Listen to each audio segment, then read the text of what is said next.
Vous écoutez un message enregistré à l'église CVV Paris. Pour plus d'informations, visitez notre site internet cvvparis.fr. J'avais prêché il y a quelques semaines sur l'histoire de Joseph, et en particulier sous l'angle des relations.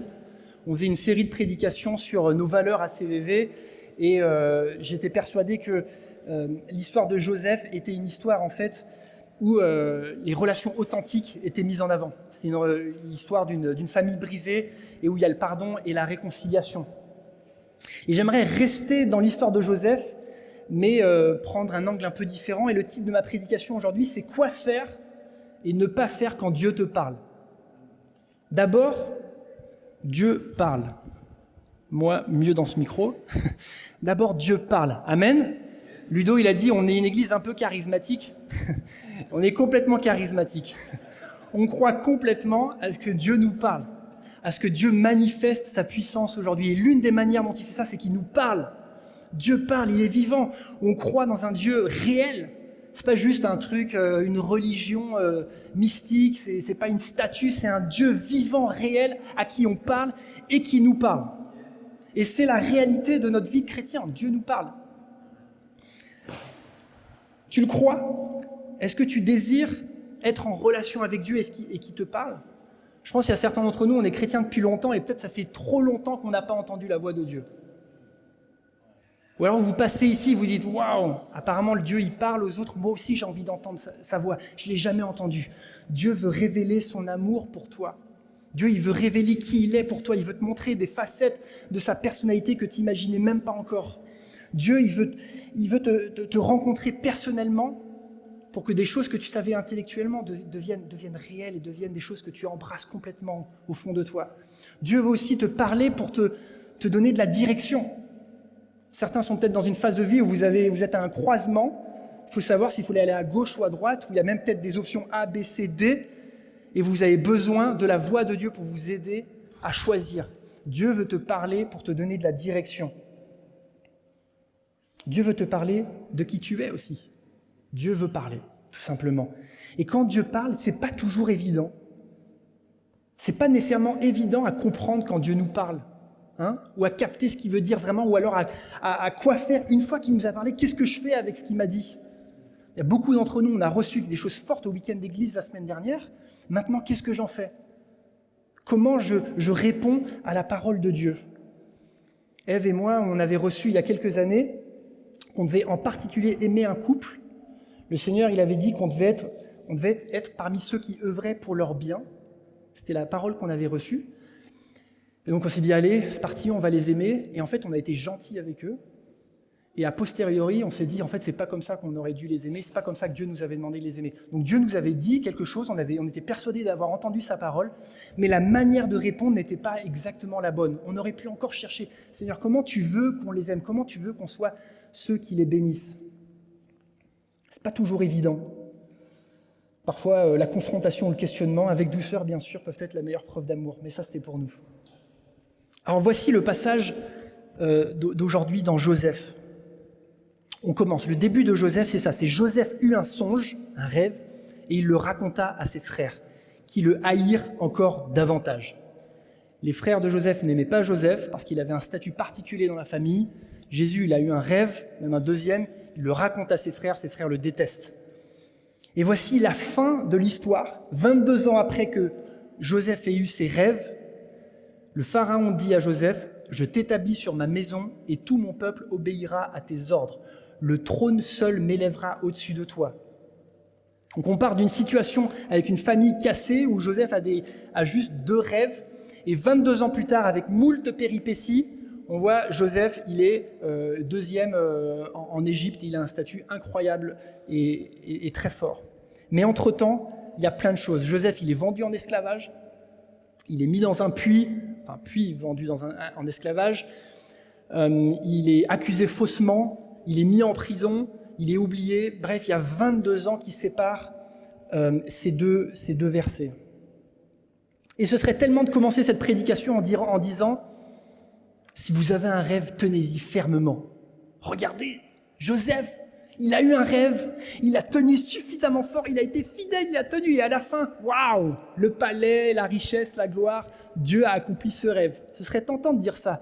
Regarde, même après le puits, il y a le palais de Potiphar. Et après la prison, il y a le pharaon. Ça rime, ça commence par paix.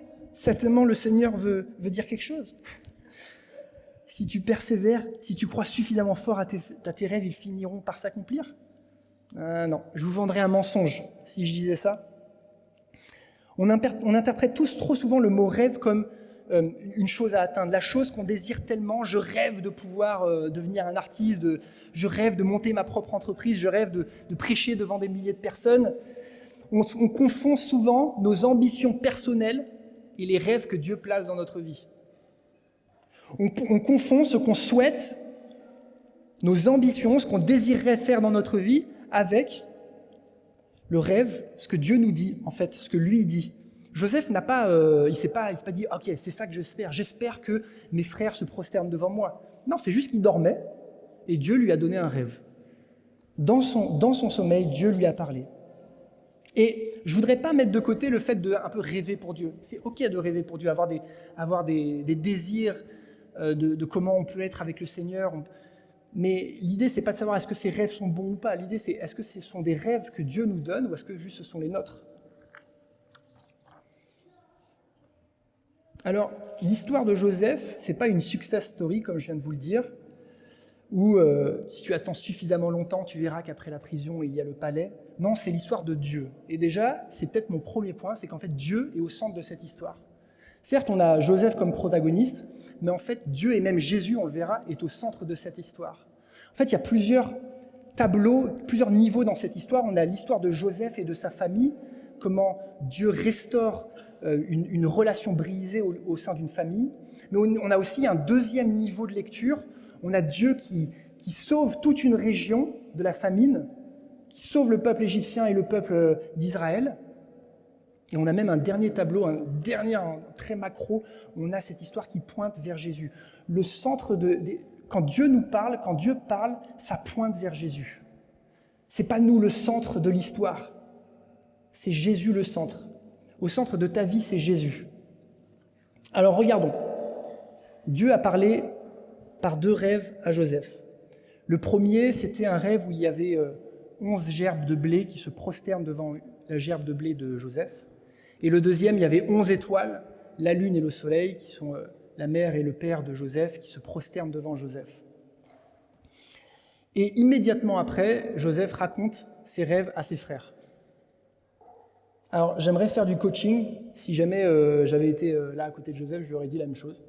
Mais bon, hélas, j'étais pas là à l'époque. Sur comment faire quand on reçoit des choses de Dieu. Quoi faire quand Dieu te parle. Et je ne voudrais pas trop mettre Dieu dans une boîte, ni la manière dont il parle, parce qu'il parle de plein de manières différentes. Okay, je veux dire, il peut parler à travers des rêves, la nuit, alors qu'on est éveillé, il peut juste planter une idée dans notre tête, il peut nous parler à travers la Bible, à travers quelqu'un, à travers une émotion. Dans la Bible, il a même utilisé une ânesse pour parler à un prophète, un âne. Okay, donc la manière dont Dieu parle est multiple, les manières dont Dieu parle sont multiples. Mais quand même, peut-être qu'on peut avoir une petite caisse à outils pour s'en sortir. Alors, il y a 3 étapes. La révélation, l'interprétation et l'application. La révélation, c'est le moment où Dieu parle. Et les amis, je me demande si on n'est pas en train de vivre une saison avec le passage de Wendy la semaine dernière, dans une saison où Dieu veut plus nous révéler des choses.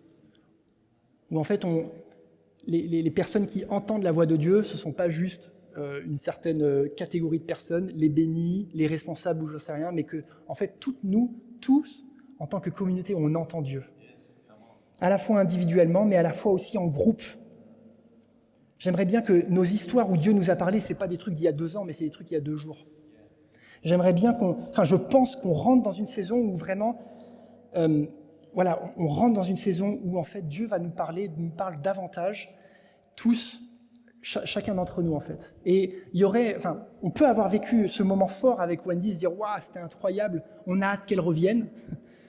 Mais en fait, Dieu a planté ce moment et c'est à nous maintenant de surfer sur ça, sur la vague de ce que l'Esprit a déposé en nous les derniers jours. Entendre Dieu n'est pas pour des gens spéciaux. Entendre Dieu pour sa propre vie, pour la vie des autres. Entendre Dieu pour encourager, pour faire grandir, pour réconforter. C'est d'ailleurs la définition de la prophétie. En Joël 3, il y a marqué que Dieu répandra son esprit sur tout le monde. Vos fils, vos filles prophétiseront, vos vieillards par des songes, vos jeunes gens par des visions recevront des révélations. Et Dieu peut parler de manière très précise, comme il l'a fait surtout dans l'Ancien Testament. Par exemple, il a donné les dimensions de l'arche à Noé, ou alors il a donné les 10 commandements à Moïse. Donc des fois, il parle de manière très très précise, et des fois, il parle de manière un peu plus floue, moins précise. Ou alors un autre exemple de quand il a parlé très précisément, c'est à Gordon, quand il a fondé CVV, Dieu lui a donné toutes les pierres qui bouchent le puits où il y a l'eau de l'esprit qui va venir. Donc des fois, Dieu parle de manière très précise. Ceux qui vont faire vision et valeur cet après-midi, on pourra plus rentrer là-dedans et voir quelle est l'histoire prophétique de notre Église. Donc Dieu parle de manière très précise, mais Dieu parle aussi de manière un peu plus mystérieuse et floue. D'ailleurs, je dirais que de manière générale, la prophétie, quand Dieu nous parle, c'est pas des choses très très claires, c'est un petit peu flou. Je vous dis pourquoi. Dans 1 Corinthiens 12, verset 9, on lit « Partielles sont nos prophéties ». Quand Dieu nous parle, c'est pas complet. On a une certaine vision des choses. Ou alors, Paul dit que nous voyons d'une manière indirecte, comme dans un miroir. La révélation de Dieu, le plus souvent, est partielle et incomplète. Dieu peut te faire ressentir juste une émotion. Et je m'en souviens dans une autre église où j'étais il y a longtemps, quand j'habitais à Marseille, il y avait une dame, sa manière d'entendre Dieu, c'était de ressentir les émotions de Dieu. Elle n'était pas juste émotionnelle dans le temps de louange ou quoi, c'est vraiment, Dieu lui faisait ressentir une partie de son cœur, mais d'une manière vraiment émotionnelle.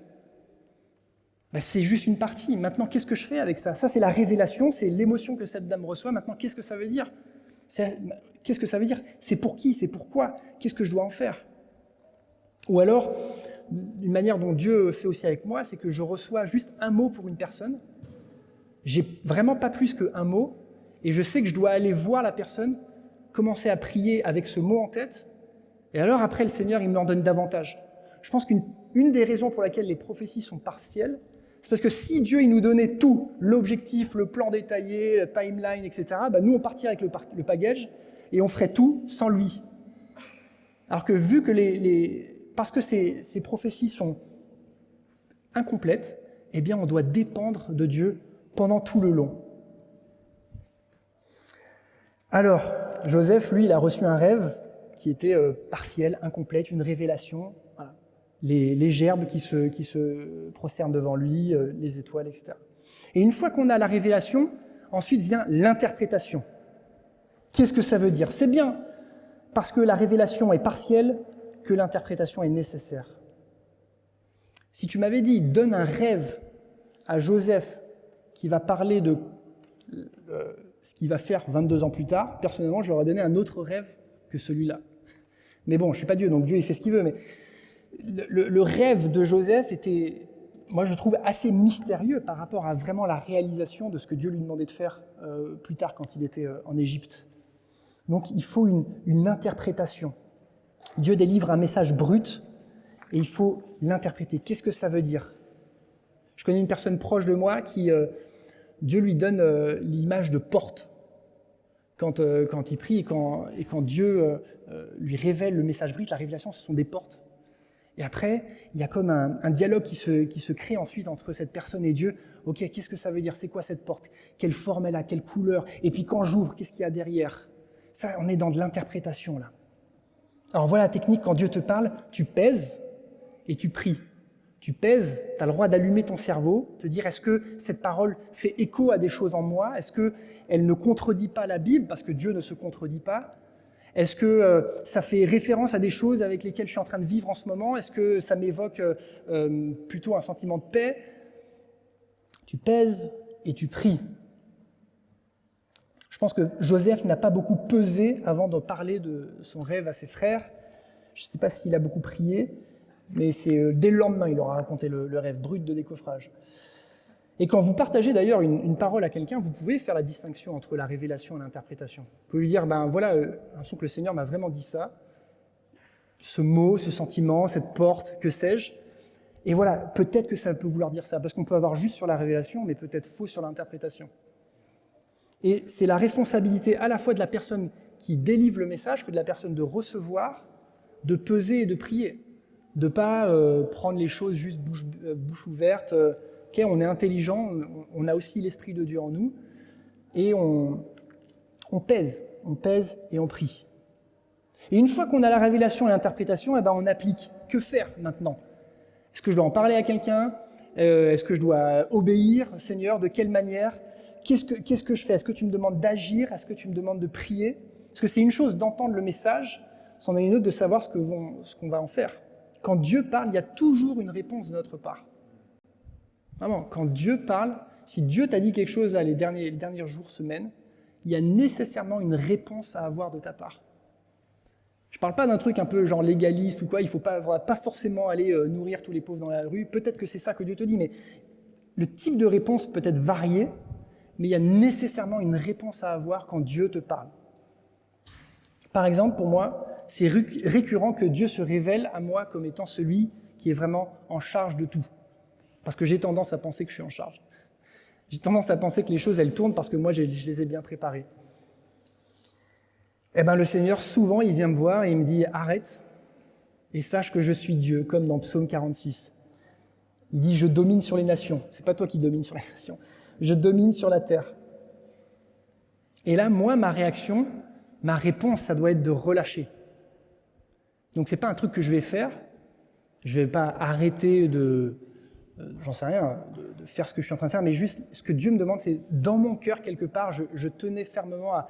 Voilà, je sais que si on fait tout ça, c'est parce que moi, je suis un peu dedans, c'est moi qui fais que ça marche. Non, en fait, je dois relâcher.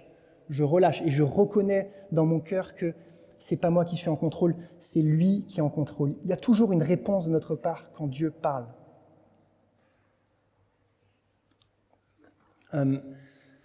Une autre des réponses qu'on peut avoir, en particulier, par exemple, si vous êtes un parent et vous avez reçu une parole pour votre enfant.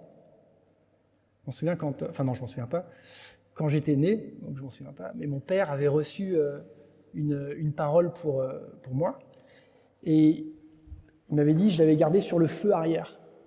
Tu le gardes bien au chaud, elle est là, tu entretiens le souvenir de la parole et tu vois ce qui se passe. Et en fait, c'est une parole peut-être qui va juste confirmer une certaine direction, et quand tu vas te mettre à percevoir quelque chose, tu vas dire « Ah oui, je m'en souviens de cette parole, ça a du sens, je suis rassuré, j'y vais ». Donc, ne serait-ce que juste que de garder le souvenir des paroles, ça c'est une réponse à avoir. Je pense que plein de fois, on a entendu des choses de Dieu et on les a oubliées, tout simplement, honnêtement. Dieu nous a parlé à plein de reprises et en fait, on a oublié qu'il nous avait dit ça. Et je pense que l'une de nos réponses, c'est d'entretenir le souvenir de ce que Dieu a fait, de ce que Dieu a dit, pardon. J'ai l'exemple de Marie, c'est pour ça que je parlais aux parents là. Quand Marie, la mère de Jésus, a accouché et a vu les mages venir offrir des cadeaux merveilleux, les bergers, etc., il y a marqué que Marie gardait toutes ces choses et les repassait dans son cœur. C'est beau ça. D'ailleurs, il y a un parallèle avec l'histoire de Joseph là, dans l'Ancien Testament. Jacob, une fois que Joseph a raconté tous ses rêves, même Jacob avait dit tu crois que toi aussi tu vas dominer sur nous, mais après il dit mais son père garda la chose en mémoire. Donc il y a quelque chose de garder, d'entretenir dans son cœur les paroles qu'on reçoit. En fait, de manière générale, on a une certaine responsabilité de comment quand on reçoit une parole, quel effet elle va avoir sur nous. Je pense à la parabole du semeur. Il y a plusieurs issues à la parole de Dieu quand elle est plantée dans notre cœur.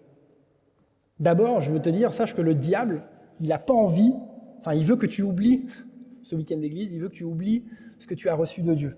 Le diable veut venir dérober ce que le Seigneur a déposé dans ton cœur. Pour d'autres, on revient et puis les soucis de la vie, la séduction des richesses, comme nous dit la parabole du semeur, viennent étouffer la parole reçue et la rend infructueuse. Pour d'autres, tu as reçu quelque chose, mais tu es jeune dans la foi, les racines ne sont pas plantées très profondément, et alors, ça fait du fruit, et puis la moindre difficulté, tout tombe. D'ailleurs, pour toi, si c'est ton cas, l'encouragement, c'est de cheminer avec quelqu'un. Chemine avec quelqu'un qui a les racines plus profondément ancrées. La terre de notre cœur, quelque part, nous appartient. On a un peu la responsabilité de répondre et d'entretenir et d'obéir quand Dieu il nous parle. Alors, on avance. On peut parfois être déçu parce que la réalisation de ce que Dieu a dit ne ressemble pas à l'image qu'on s'en était faite. Je vous explique. Joseph, il a eu un rêve qui était ses frères et toute sa famille se prosternent devant lui. La réalisation de ce rêve, la réalisation de ce que Dieu a fait, c'est Joseph qui sert ses frères et ses parents en leur donnant du blé et en leur donnant un territoire. Mais il y avait des étoiles dans mon rêve, c'est peut-être dit Joseph. Mais l'accomplissement du rêve est peut-être moins shiny, moins brillant, moins éclatant que l'image que tu t'en étais faite.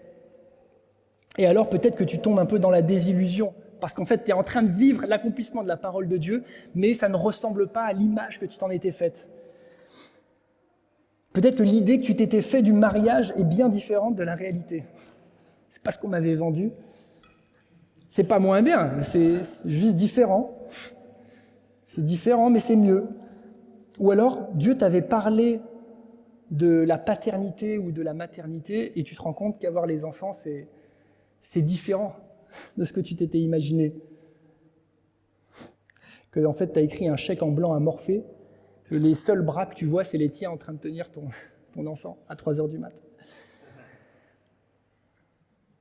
Moi, je pense aussi qu'il y a des gens à qui Dieu avait parlé de rejoindre CVV, de rejoindre cette église, et vous vous étiez peut-être fait une espèce d'idée idéaliste de l'église, et vous êtes venus plein d'entrain, « Waouh, c'est génial, enfin une église qui vit vraiment la grâce, la présence de Dieu, c'est incroyable, des relations authentiques, regardez tout ce qu'ils mettent en avant, c'est génial. » Et puis en fait, après quelques années, tu te rends compte que c'est pas si rose que ça.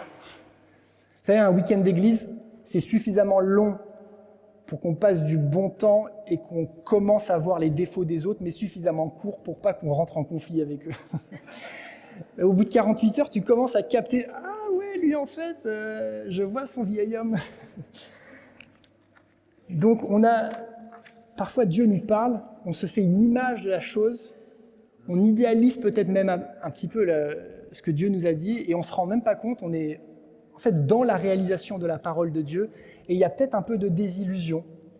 Je me rappelle, il y a quelques jours, Johan il m'avait raconté que quand Dieu leur avait parlé à Johan et Maryse de devenir missionnaires, eux pensaient que ça allait être à l'étranger.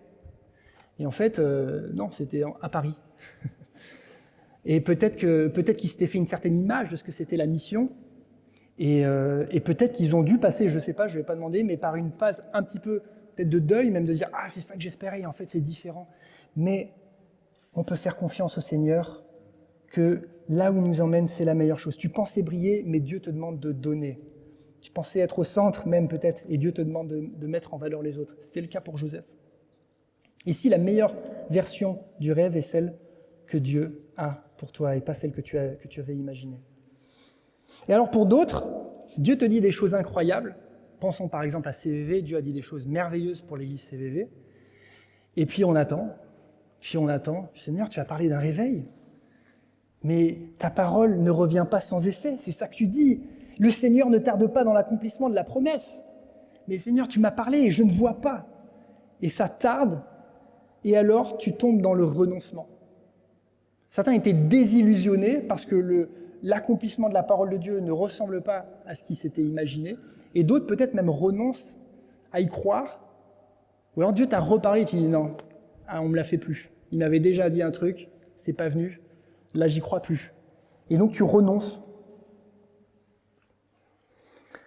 Face à un rêve qui tarde, certains sont tentés de renoncer.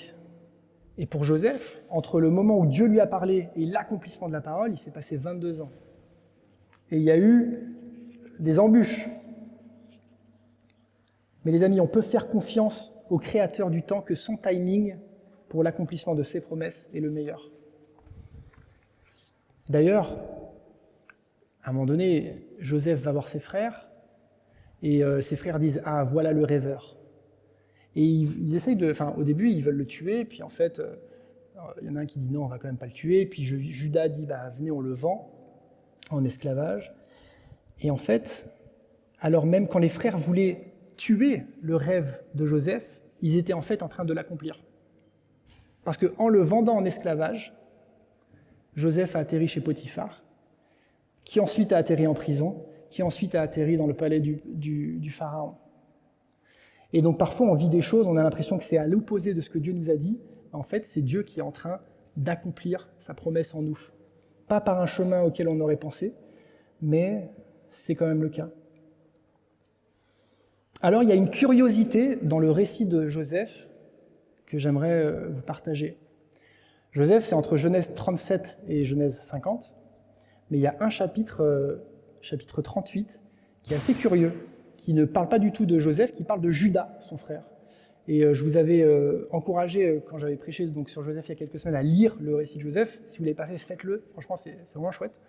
Vous verrez, on commence en Genèse 37, le décor est planté, Jésus reçoit ses rêves, et voilà. Et puis après, Genèse 38, on ne parle plus trop de Joseph, on parle de Judas, une sordide histoire où Judas couche avec une prostituée. Et puis Genèse 39, paf, on revient sur Joseph jusqu'à Genèse 50. Et je me dis, mais qu'est-ce que fait cette histoire là-dedans ? Pourquoi est-ce qu'on parle de Judas et en plus d'une manière pas très sympa pour lui ? Il n'y a rien sur les autres frères, mais sur Judas, il y a quand même plusieurs éléments. Il y a ce chapitre et il y a aussi le fait que c'est Judas qui propose à ses frères de vendre Joseph. Donc Judas, honnêtement, dans ce passage, n'est pas dépeint d'une manière très élogieuse. Il y en a d'autres, je sais pas, Nephtali, Gad, Dan, c'était peut-être juste des suiveurs. Mais Judas, il a un rôle pas incroyable là-dedans. Restez avec moi, vous allez comprendre.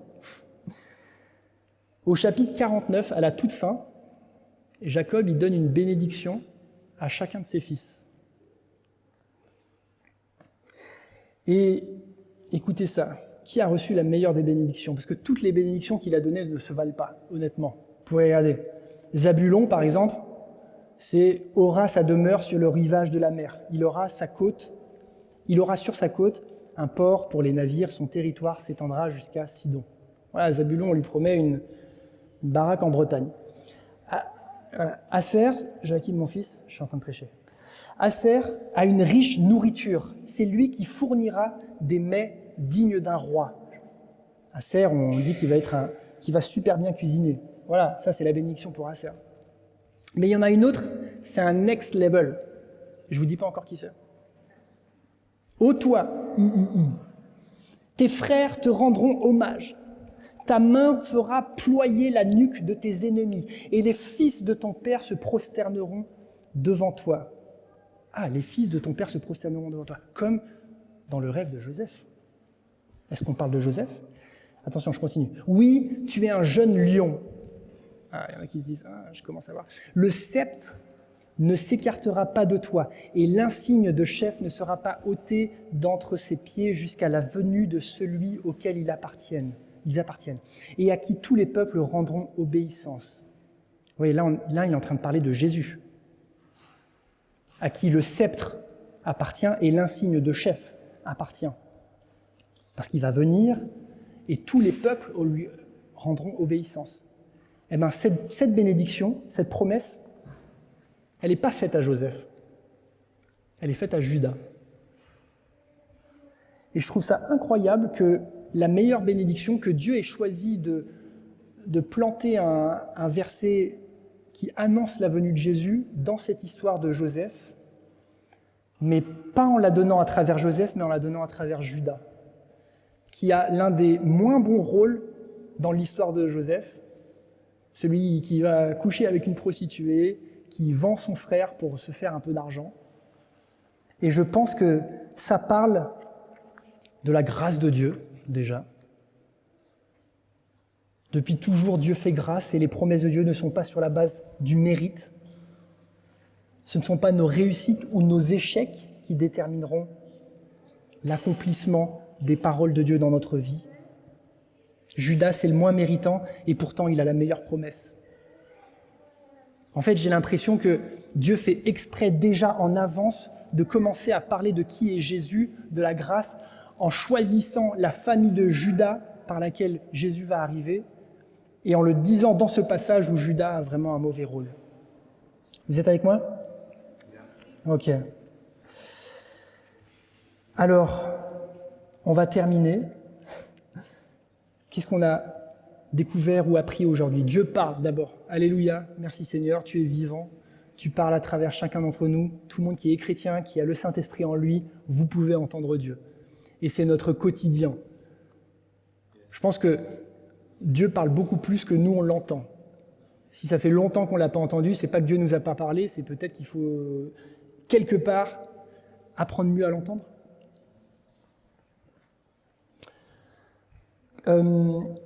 Quand Dieu parle, il y a la révélation, l'interprétation et l'application. Sans vouloir mettre toutes les paroles de Dieu dans une boîte, c'est quand même une bonne caisse à outils à avoir sous le coude. Et quand tu reçois une parole de Dieu, tu pèses et tu pries. Parfois, la promesse de Dieu se fait attendre et certains peuvent renoncer, ou parfois la réalisation de ce que Dieu a dit est tellement différente de l'image que tu t'en étais faite, et alors tu es désillusionné, mais Dieu est fidèle. Il s'est passé 22 ans entre le rêve de Joseph et sa réalisation. Et enfin, tout pointe vers Jésus. La bénédiction faite à Judas annonce la venue d'un Messie, du Seigneur, qui régnera sur tous les peuples. Et je vous donne un défi pour cette semaine. La dernière fois, c'était juste lire Joseph, enfin le récit de Joseph. Maintenant, je vous donne un autre défi. C'est qu'en fait, Joseph, il est un type de Christ. En fait, il représente un petit peu Jésus en avance. Il est comme un personnage prophétique qui annonce Jésus et des traits de Jésus. Donc forcément, il est incomplet, comme les prophéties, c'est incomplet, mais quand même, il coche beaucoup de cases, ce Joseph. Et donc, je ne vais pas toutes vous les dire, mais c'est vous qui allez chercher cette semaine. Lisez Genèse 37 à Genèse 50 et regardez quelles sont toutes les correspondances entre la vie de Joseph et la vie de Jésus. L'une, je l'ai déjà dit, c'était par exemple Marie qui gardait au chaud dans son cœur ce qu'elle avait vu, et Jacob, lui aussi, qui gardait au fond de son cœur le rêve que Joseph avait partagé. Là, déjà, il y a une similitude. Cherchez, faites 2 colonnes, Joseph, Jésus, et voyez toutes les correspondances. C'est assez chouette. Et soyez juste émerveillés en fait, de comment Dieu se révèle et comment, en fait, quand Dieu nous parle, ça pointe vers Jésus.